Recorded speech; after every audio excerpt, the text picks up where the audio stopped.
Hello, সবাই কেমন আছো? আজকে আবারও চলে এসেছি একটা স্কিন কেয়ারের ভিডিও নিয়ে। আর আমার সাথে চলে এসেছে আমার বর। তো প্লিজ তোমরা ওকে ইগনোর করো আর আমার স্কিন কেয়ারে মন দাও। তো এই বর্ষাতে তো সকলের স্কিন আমার মতনই নিশ্চয়ই অয়েলি হয়ে যাচ্ছে, প্রচণ্ড ফেস অয়েলি হয়ে যাচ্ছে। দেখো, তোমরা দেখতেই পাচ্ছ আমার প্রচণ্ড ফেস অয়েলি এবং ডাল হয়ে গেছে।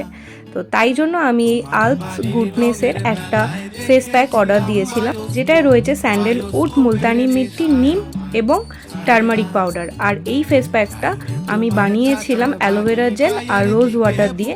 তোমরা যদি তোমাদের কাছে এই ইনগ্রিডিয়েন্টসগুলো না থাকে, তোমরা নর্মাল জল দিয়েও এই ফেস প্যাকটা বানিয়ে নিতে পারো। আর দেখো, আমার ফেসটা এতটাই অয়েলি ছিল, তাই জন্য আমি টিস্যু দিয়ে, ওয়েট ওয়াইপস দিয়ে ফেসটা ভালো মতন ক্লিন করে নিচ্ছিলাম। আর ফেস প্যাকটা ভালো মতন করে ফেস এবং নেকে অ্যাপ্লাই করে দিতে হবে।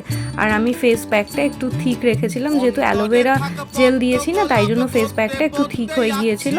আর আমার স্কিনটা প্রচণ্ড অয়েলি হয়ে গিয়েছিল, তোমরা বুঝতেই পারছো। এটা কিন্তু গ্লো নয়, এটা জাস্ট অয়েলের জন্য চকচক করছিল স্কিনটা। আর দেখো, আমি নেকেও ভালো মতন অ্যাপ্লাই করে নিয়েছিলাম। এবার 15 মিনিট মতন ফেস প্যাকটা রেখে আমি ফেস ওয়াশ করে আসলাম। আর এটা হলো আমার অল টাইম ফেভারিট একটা টোনার। কিছুই না, জাস্ট রোজ ওয়াটার আর জল দিয়ে আমি এটা বানিয়ে রাখি। ফেস প্যাক ইউজ করার পরে আমি এই টোনারটা অ্যাপ্লাই করি। আর এই দেখো, আমার স্কিনটা তোমরা বুঝতেই পারছো আগের থেকে অনেকটাই অয়েল ফ্রি হয়েছে। হ্যাঁ, মানছি একদিনে পুরোটা সম্ভব নয়, বাট 2-3 বার অ্যাপ্লাই করার পর তোমরা পুরো রেজাল্টটা পেয়ে যাবে। টাটা, সবাই ভালো থেকো, সুস্থ থেকো।